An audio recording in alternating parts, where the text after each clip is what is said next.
हालात तो बिल्कुल भी अच्छे नहीं है। मैं इस वीडियो में आज बात करने वाला हूँ कि स्टूडेंट जो इंडिया छोड़ते हैं ना, एक्चुअली वो बिल्कुल सही डिसीजन है। ये वीडियो भी एक मोटिवेशनल वीडियो होगा। और अभी आपको पता है नेपाल में क्या चल रहा है। और जब आप यूके आते हो ना, तो यूके में आपके फ्रेंड्स बनते हैं। ऐसा नहीं है कि आपके इंडियन फ्रेंड्स ही होते हैं। मेरे कुछ फ्रेंड्स हैं वो नेपाल से हैं, झापा से, पोखरा से। आई नो देम, मेरे साथ कनेक्टेड है, बात भी होती है। अब उन बेचारों की जो फैमिली वहां पे है वो स्ट्रेस में है काफी। बट वो लकी हैं कि वो सेफ बैठे हैं, ठीक ठाक है, यूके में हैं, अच्छी कंट्री में पहुंच चुके हैं। अभी जैसे हालात बने हुए, पीछे आपको पता है बांग्लादेश में भी राइट्स हुए थे, और बांग्लादेश में हुए, श्रीलंका में भी हुए थे, और अभी इधर नेपाल में चल रहा है। तो हालात ना कुछ अच्छे दिख नहीं रहे हैं। पाकिस्तान की तो बात ही मत करो। तो ये जो नई जनरेशन है ना, उनकी लाइफ बहुत खराब हो जाती है, बहुत खतरे में हो जाती है, उनका फ्यूचर बहुत खतरे में पड़ जाता है। मैं इसीलिए आपको बोलता हूँ कि यार ट्राई करो। नहीं है कि आपका अगर बजट नहीं बनता, कुछ तो स्टूडेंट मेरे को बोलते हैं कि पाजी हमारे पास इतने पैसे नहीं है कि हम यूके में आ सके। देखो भाई, आपको कौन बोल रहा है कि आपको यूके में आना है? There are many beautiful countries in Europe जहां पे आपकी लाइफ सिक्योर है, अच्छी क्वालिटी ऑफ लाइफ है, पैसे की भी कमाओगे। अब तो यूरो ने भी आग लगाई हुई है। यूरो 100 का पार हो गया भाई। अपना इंडियन रुपये भी ना, मैं वही बात करने वाला हूँ। मैं वही बात करने वाला हूँ जो अपने इंडिया में स्टूडेंट्स बैठे हैं, बोलते हैं कि हम तो यहाँ पे ही रहेंगे। भाई अपना इंडियन रुपये बहुत गिरता जा रहा है। पता नहीं आपको इस चीज की नॉलेज है कि नहीं है, बहुत गिरता जा रहा है। इकोनॉमी अच्छी नहीं चल रही है इस टाइम पे, इंडिया की हालात अच्छे नहीं है। और अभी डर लग रहा है कि इंडिया में ना कुछ हो जाए फ्यूचर में, अभी जैसा नेपाल में हालत हुई। बहुत ऐसी वीडियोस आ रही हैं, वीडियोस आती हैं, लोगों का ब्रेन वॉश हो जाता है, लोग एकदम से पागल हो जाते हैं, लड़ने लग जाते हैं। तो ऐसा कुछ ना हो इंडिया में। बट ये जब से 2025 शुरू हुआ है ना भाई, कुछ भी चीज ना अच्छी नहीं हो रही है, कुछ भी चीजें अच्छी नहीं हो रही। और ये जो बाबा लोग बैठे हुए हैं, जब भी ओपन करो कुछ ना कुछ वीडियो आ जाती है कि यहाँ पे ये हो जाएगा अभी 25 में, 26, 27, ये कह रहे हैं आने वाले 2-3 साल तो बहुत हैवी है। तो ये आप देखते ही हो, आप चलाते हो इंस्टाग्राम, यूट्यूब, आप देखते हो ये सब, मतलब बहुत प्रेडिक्शंस करी हुई है कि हम बिलीव नहीं कर सकते ऐसा भी कुछ हो सकता है। और ये डरने वाली बात भी है। फैमिली का, अगर आप आ भी जाते हो फिर पीछे फैमिली की टेंशन रहती है। बट मैं आपको यही सजेस्ट करूंगा। मैंने खुद इंडिया छोड़ा, बट मैं कभी रिग्रेट नहीं करता कि मैंने इंडिया को छोड़ा। यहाँ पे यूके में स्टूडेंट आते हैं, स्टार्टिंग में डिफिकल्टी होती है। जब वो नए नए आते हैं यूके में, उनको होम सिकनेस होती है, क्योंकि एक अटैचमेंट रहती है, फैमिली फ्रेंड्स आप सब छोड़ कर आ रहे हो। हैबिट आपकी चेंज हो जाती है बिल्कुल, क्योंकि वहां पे पका पकाया आपको सब मिल रहा है, बना बनाया, कोई स्ट्रेस नहीं है। यहाँ पे लाइफ स्ट्रगल रहता है स्टार्टिंग में।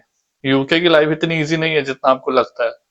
इंडिया में बैठे आप मे भी सोच सकते हो कि हाँ कुछ नहीं है, मैनेज कर लेंगे, बट जब आपको प्रैक्टिकल चीजें करनी पड़ती है ना, तो देखो यूके की लाइफ तो टफ है। बट आप ना स्टार्टिंग का 1-2 महीने बाद ना आप यूज टू हो जाते हो। और जब तक आपकी स्टडी चलती है, एक बार आप जॉब लग गए, वर्क परमिट पे आ गए, स्पॉन्सरशिप आपको मिल गया, फिर तो आपकी लाइफ ना बैलेंस होना शुरू हो जाती है, फिर आप मुड़ के पीछे नहीं देखोगे। बट मैं आपको यही बोलूंगा कि इंडिया से बाहर निकलना इस टाइम पे बहुत बेस्ट डिसीजन रहेगा आपका, क्योंकि जो हालत है ना वो अच्छी नहीं लग रही है। और स्पेशली जो नेपाल, बांग्लादेश, क्योंकि बांग्लादेश वहां से भी स्टूडेंट यूके आते हैं और आए भी हैं। अब मेरे टच में एक स्टूडेंट थी, ठीक है, वो बांग्लादेश की थी, वो यूके आना चाहती थी, पर प्रॉब्लम ये था कि उसके बाद वहां पे राइट्स हो गए थे भाई। उसका तो व्हाट्सएप मतलब नंबर ही बंद हो गया था। नेट वगैरह बंद हो जाता है ना, फिर आपको पता है गवर्नमेंट नेट बंद कर देती है कि कुछ भी ऑनलाइन बिल्कुल नहीं, सब बंद हो जाता है। तो कभी मेरी उसके बाद बात नहीं हुई। अब बांग्लादेश से बहुत स्टूडेंट है जो यूके आते हैं, नेपाल से भी आए हुए हैं, और जो प्लान कर रहे हैं वो निकलना चाहते हैं। उनका रीजन क्या है? यही सब रीजन रहता है। और इंडिया से भी जो स्टूडेंट आना चाहते हैं, उनका भी यही रीजन है।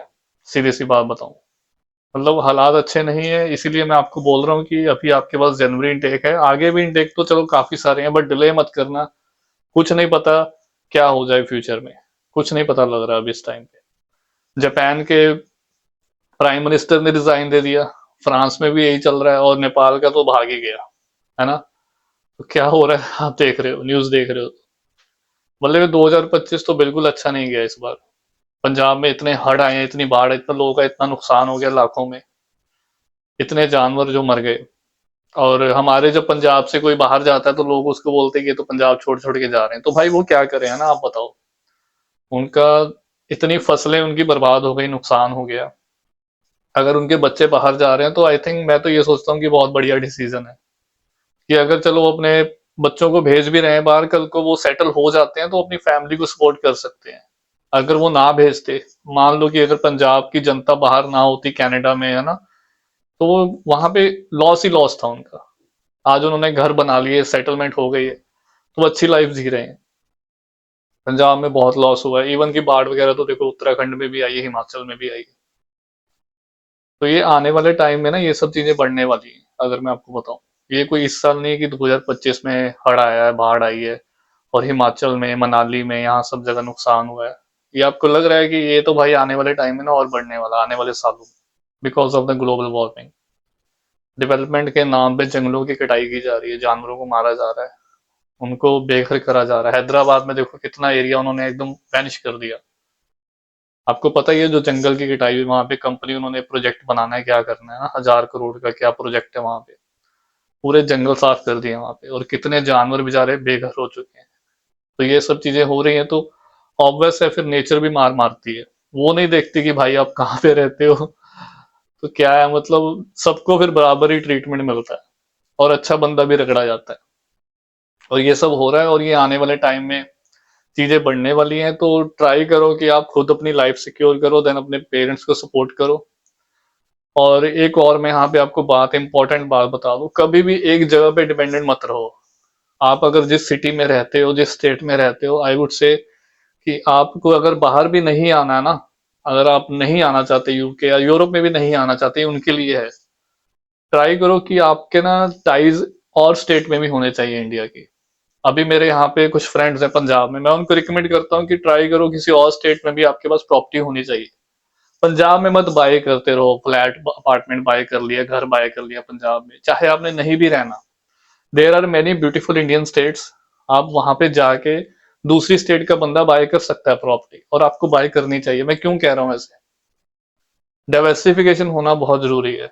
अभी नहीं पता भाई क्या हो जाएगा ना, कुछ भी चल रहा है, अभी कुछ नहीं, आप प्रेडिक्ट नहीं कर सकते। और जब चीजें होंगी तो एकदम से अचानक ही होंगी। तो ये कह रहा हूँ कि आपके पास डाइवर्सिफिकेशन होना चाहिए, चाहे आप किसी और स्टेट में भी आपके पास प्रॉपर्टी, आपके पास घर होना चाहिए। कल को कुछ प्रॉब्लम आती है, यू शुड मूव देयर थोड़े टाइम के लिए। और जिनकी जॉब रहती है, देखो फिर वो तो सबके लिए प्रॉब्लम आएगी अगर कुछ होता है ऐसे। तो इंडिया से बाहर निकलो तो ज्यादा बेटर ऑप्शन है, क्योंकि आपके पास दो रास्ते रहेंगे। इंडिया तो आप कभी भी जा सकते हो, मेरे को इंडिया जाना हो मैं कभी भी जा सकता हूँ, इंडिया के दरवाजे खुले हुए हैं। बट मेरे पास बाहर का ऑप्शन है ना, तो मैं आपको भी यही रिकमेंड करूंगा कि आपके पास भी बाहर का ऑप्शन होना चाहिए, डाइवर्सिफिकेशन होना चाहिए। एक वो जगह पे मत रह जाओ, जिस सिटी में, जिस स्टेट में आप रह रहे हो, थोड़ा बाहर निकलना पड़ेगा, जैसे आजकल के टाइम चल रहा है, यू नेवर नो। नेपाल में तो बहुत बुरे हालात हो चुके हैं इस टाइम पे, मैं वीडियो डालूंगा तो पता नहीं क्या चल रहा होगा। बहुत बहुत मतलब वीडियोस देख रहा हूँ, मतलब आप बिलीव नहीं करोगे, अपने इंडियंस भी हैं वहां पे जो फंसे हुए हैं, वो प्रेयर कर रहे हैं, एम्बेसी को रिक्वेस्ट कर रहे हैं कि हमें यहाँ से बाहर निकाला जाए। वीडियोस देखी मैंने इंस्टाग्राम पे, मूड खराब हो गया। और ये एक वीडियो बनाना है। मैं तो देखो स्टार्टिंग में मैं तो समझता हूँ कि बहुत अच्छा डिसीजन लिया आज से 4-5 साल पहले, क्योंकि मेरे साथ के जो क्लोज फ्रेंड्स थे सब बाहर निकल निकल के जा रहे थे। अच्छी खासी जॉब करने वाले भाई निकल निकल के आए। मेरे 2-3 फ्रेंड है, कोई कनाडा चला गया, ऑस्ट्रेलिया, जो क्लोज फ्रेंड है उनकी बात कर रहा हूँ, ज्यादातर कनाडा गए थे उस टाइम पे। और मैं यूके आया, मैं कोई रिग्रेट नहीं करता, बहुत अच्छा डिसीजन था। इवन कि कनाडा से बेटर मुझे यूके लगा।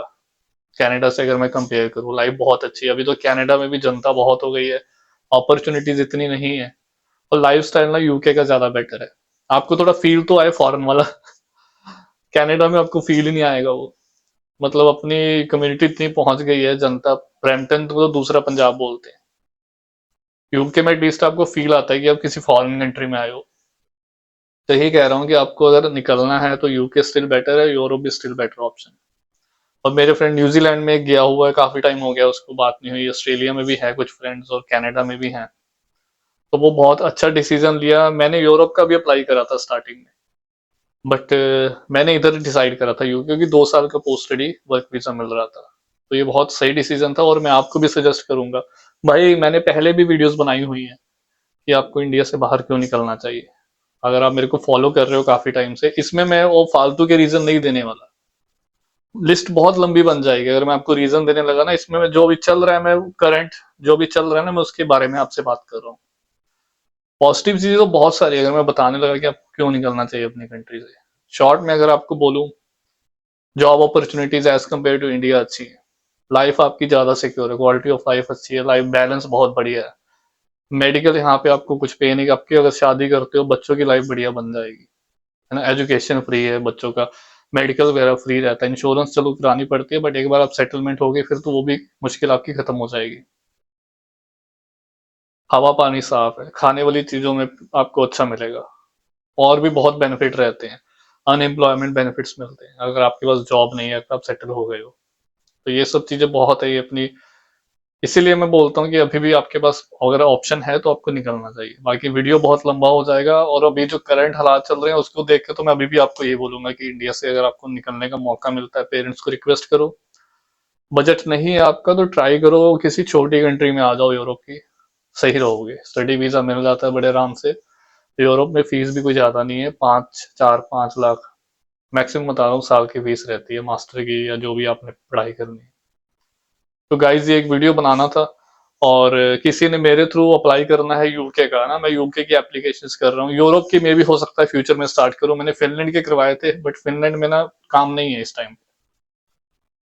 तो अगर यूके के लिए अप्लाई करना चाहते हो, इंस्टाग्राम पे फॉलो कर लेना, देख लेना वहां पे, बट इंस्टा पे मैसेज मत करना, मैं रिप्लाई नहीं कर पाऊंगा। आप वो फॉर्म फिल कर दो, डॉक्यूमेंट्स अपलोड कर दो। अगर आपको नहीं करना आता अपलोड तो आप मेरे को ईमेल पे अपने डॉक्यूमेंट्स भेज देना, मैं आपको 1 से 2 दिन में कॉन्टेक्ट कर लूंगा और आपकी एप्लीकेशन हो जाएगी। तो अपना ध्यान रखें, स्टे सेफ, और सोशल मीडिया पे एक्टिव रहें, आपको पता होना चाहिए भाई आसपास में क्या चल रहा है। Take care, bye bye.